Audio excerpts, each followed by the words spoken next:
Hello, everybody, and welcome to the second video in our study skills series that we're doing. This is for the week of July 13th to July 17th in our Google Classroom. And this week, we're going to be talking about successful homework sessions. So last week in part 1, we talked about goal setting, and specifically we talked about SMART goals. SMART goals are a technique for writing down and keeping track of goals in a way that makes you more likely to achieve your goal. So SMART is an acronym. Each letter stands for a word. The S stands for specific, so your goal should be specific. M stands for measurable. You should be able to measure whether or not you've achieved your goal. A stands for achievable or attainable, meaning it is possible and reasonable for you to achieve this goal in the specific amount of time that you've set yourself. R is that the goal is relevant to you, so it's relevant to your long-term goals, it's relevant to your values and things that you find motivating. And then finally, the T stands for time bound. So your goal is not just like, oh, one day I'm going to get my GED. Your goal is specific and time bound, meaning I'm going to have my GED by October 31st, or I'm going to have my GED by August 17th, whatever it is. So many of you are preparing for your GED or preparing for college. And so part of that is studying and doing homework. Now, when you sit down to work on your homework, it might be overwhelming, especially if you feel like you have a lot of stuff that's piled up. And so today what I wanted to talk about is I wanted to talk about successful homework sessions or successful study sessions. Now there's a lot that could be said for what goes into a successful homework session, and it will vary somewhat from person to person. So what works well for you might not work well for me, and vice versa. But today I'm going to be talking about some general things that can help most people have a successful homework session. And then I'm also going to be talking through a little bit what it looks like for me when I sit down to get some studying done. So in general, for a successful homework session, the first thing that you want to do is you want to set a goal. And that goes back to the idea of SMART goals, where you should set yourself a specific, achievable goal for the amount of time that you have. So if you are sitting down for, let's say if it's 15 minutes over a lunch break, then you might set your goal of, I'm going to try to finish 2 math problems, or I'm going to read through my lesson notes from last week, right? You want to set yourself a SMART, so a specific, measurable, achievable, relevant, time-bound goal for your study session. And it should be a small goal, because an individual homework session, it's just one short stretch of time. You want to be reasonable about what you can accomplish. The second thing that you want to keep in mind is you want to set a schedule for yourself as much as you're able to. So depending on your situation, you might have a very set schedule in your life week to week. You know when things are going to happen, you know how long they're going to take. Or you might have more of a chaotic schedule. Maybe if you have kids at home, maybe if your work schedule changes week to week, it's a little bit harder for you to set like a definite schedule. But I would say as much as possible, set a schedule for when you're going to sit down and do your homework. It might be that you're able to plan out the whole week when you're able to sit down and do your homework, or maybe it's just something that has to happen at the beginning of each day, where you look at what you've got on your plate for the day and you figure out when you're going to do your homework. One thing that I've been trying to do in order to give myself some more flexibility in my with my goals is, instead of making a plan for when things are going to happen on each day throughout the week, I've been setting a goal for frequency. So how many times do I want to sit down and actually work on my goal throughout the week? So let's say we're talking about homework sessions. And I tell myself, okay, I want to have 3 homework sessions during the week. So they can happen on any day at any time, but it's something that I'm keeping in the back of my mind and something that I have to plan for as the week goes by. So if I get to Thursday and I've only done one homework session, that means I'm going to have to do homework on Thursday and Friday, or Thursday and Saturday, or Friday and Saturday. I'm going to try and fit all of those in. So that could be something that works for you, but I would say in general, you want to set a schedule.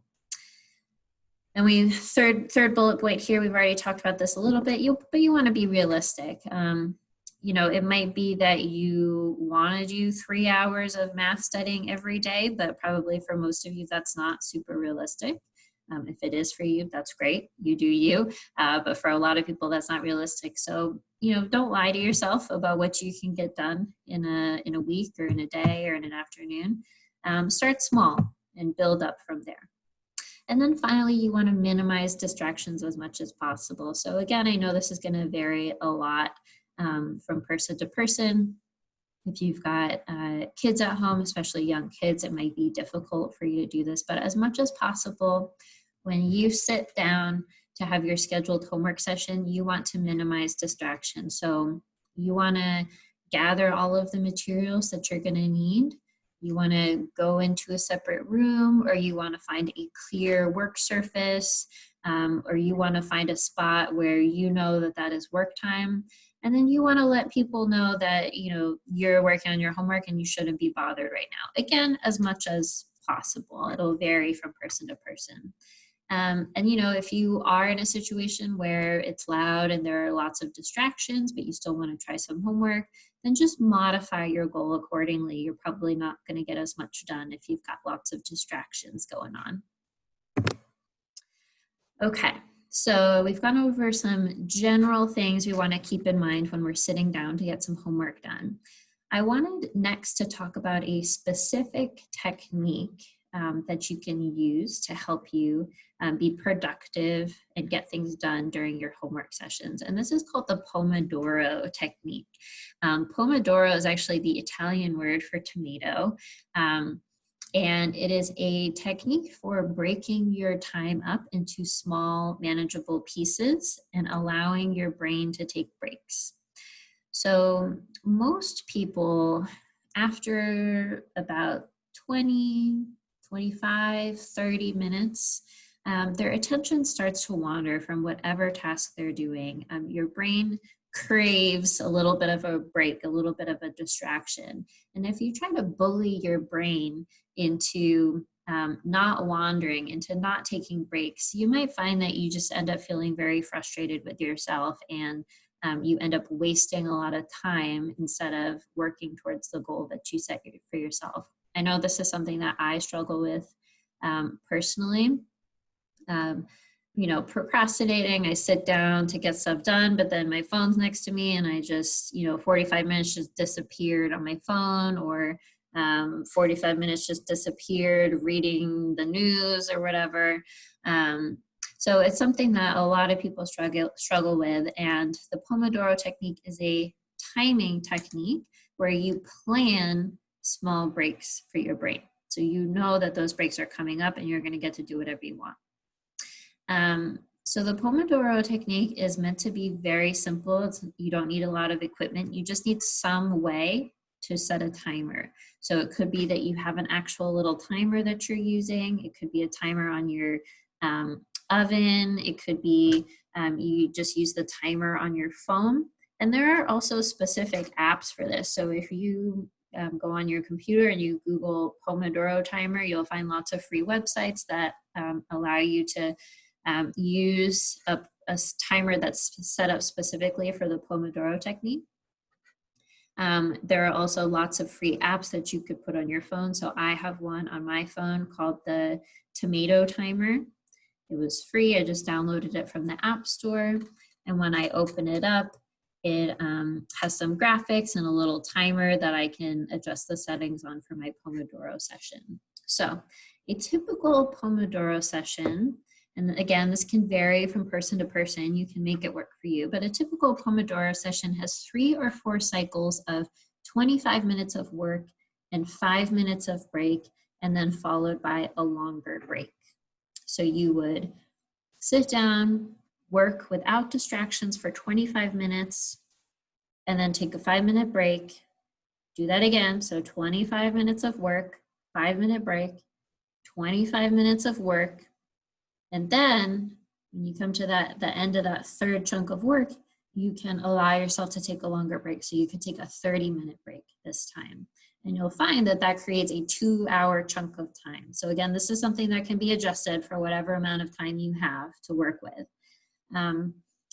And I would say it can also be adjusted for your particular level of focus. So if you find that sitting down and focusing for 10 minutes is just too much for you, you know you're going to get distracted, then start with 8 minutes, start with 5 minutes, start with whatever chunk of time you think is realistic for you now.